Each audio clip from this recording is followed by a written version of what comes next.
একটা রোজার দাম কত? একটা কাক, ভালো করে মনে রাখবেন, উড়ন্ত পাখিদের মধ্যে কাকের হায়াত অনেক বেশি, হায়াতুল হায়াওয়ানের ভেতরে আছে। এই জন্মগত একটা কাক জন্ম থেকে ডানা মেলে উড়তে শুরু করলো। উড়তে উড়তে উড়তে উড়তে এত দূরে চলে গেল, চলতে চলতে চলতে চলতে বুড়া হইছে, বুড়া হইয়া মারা গেছে। একটা কাক জন্ম থেকে উড়তে উড়তে সামন দিকে গেছে, যাইতে যাইতে এক পর্যায়ে সে বুড়া হয়ে গেছে। কত দূর চলে গেল, মরিয়া গেছে। নবী কয় এই কাকটা জন্ম থেকে উড়িয়া বুড়া হইয়া মরা পর্যন্ত উড়তে থাকলে যত দূর চলে যাবে, একটা রোজার বিনিময়ে রোজাদার জাহান্নামের আগুন থেকে তত দূরে পেছনে চলে যাবে। এক রোজার দাম কত? রোজার বড় দাম। অন্য অন্য আমলের পুরস্কার আল্লাহ ফেরেশতারে দিয়া কয় দিলাম, দিয়া দাও, দিয়া দাও, দিয়া দাও, দিয়া দাও। নামাজ পড়লে এটা দিয়া দাও। ও রোজার ফলাফলটা দিও না, এটা আমি দিব। কেমনে কয়? ও রোজাদার, আস-সাওমু লি ওয়া আনা আজজি বিহি। ও রোজাদার, তুমি আমার জন্যই রোজা রেখেছো, আর এর পুরস্কার আমি আল্লাহ নিজের হাতে দিব।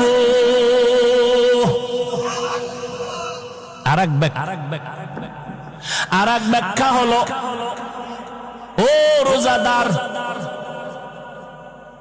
তুমি যে আমার জন্য রোজা রেখেছো, আমি আল্লাহ এর বিনিময়ে তোমারে কি দিব জানো? স্ত্রী আর স্বামী এক জায়গায় মহব্বতের আলাপ করে, করে না? তো মাঝে মাঝে টেস্ট করে। স্ত্রী কয়, স্বামী তুমি আমারে কেমন ভালোবাসো? তুমি আমার জীবন, তুমি আমার মরণ। যখন যা চাইবা চাওয়ার আগে পেয়ে যাইবা। স্ত্রীও বড় চালু, চাইলেই দিবা, চাইলেই দিব, তালাক দাও। কি দাও? তালাক দাও। এটা কইলি না কলিজার থেকে উঠে গেলি? হ্যাঁ, আল্লাহ তাআলা বলেন মোহাব্বতের চূড়ান্ত ফলাফল নিয়ে নাও। ও রোজাদারেরা, আমি আল্লাহর জন্য যদি রোজা রাখো, এর পুরস্কারটা কি জানো? ও বান্দা, তুমি আমার, আমি আল্লাহ হয়ে গেলাম তোমার। এর থেকে আর বড় পুরস্কার আছে? ও বান্দা, তুমি আমার, আমি আল্লাহ তোমার। যখন এই কথা হয়েছে, জান্নাতে ঢুকতে কোনো টিকিট লাগবে না। কোন রোজাদারকে বলবে তুমি আমার, আমি তোমার? রোজা রাখছে, রাত্রেবেলা তারাবি বাদ দিয়ে ক্যারাম বোর্ড খেলে, লুড্ডু খেলে, বিড়ি টানে, নাই? এমন রোজাদারকে আল্লাহ বলবেন না তুমি আমার, আমি তোমার। সমস্ত মুফাসসিরিনে কেরাম, উলামায়ে কেরাম বলেছেন, যেই রোজাদারের মধ্যে 6টা গুণ পাওয়া যাবে, এমন রোজাদারকে আল্লাহ বলবেন তুমি আমার, আমি তোমার। কয় গুণ? 6 গুণ শুনতে হইলে আলাদা আর এক বয়ান লাগবে। ভাইরা আমার, রোজার মাকসাদ হলো তাকওয়া, আল্লাহর ভয়।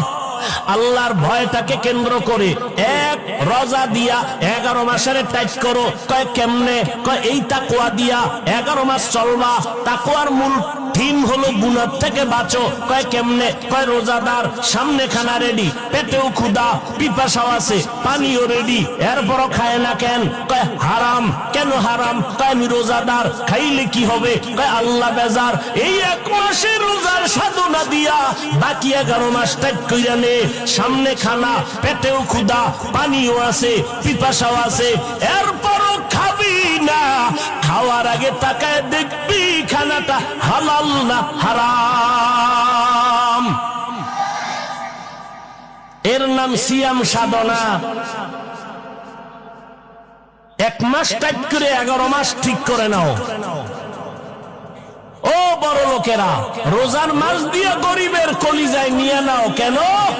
গরিবরা না খাইয়া কেমন কষ্ট পায়, রোজা রাইখা এটা অনুভব করো। 3 বেলা খাও, ইফতারি লইছে 3 জনে 10 জনেরটা, কিছু খাইয়া ফালায় দিছে। অথচ গরিব অনেকে খেজুরি পায় না। ইফতার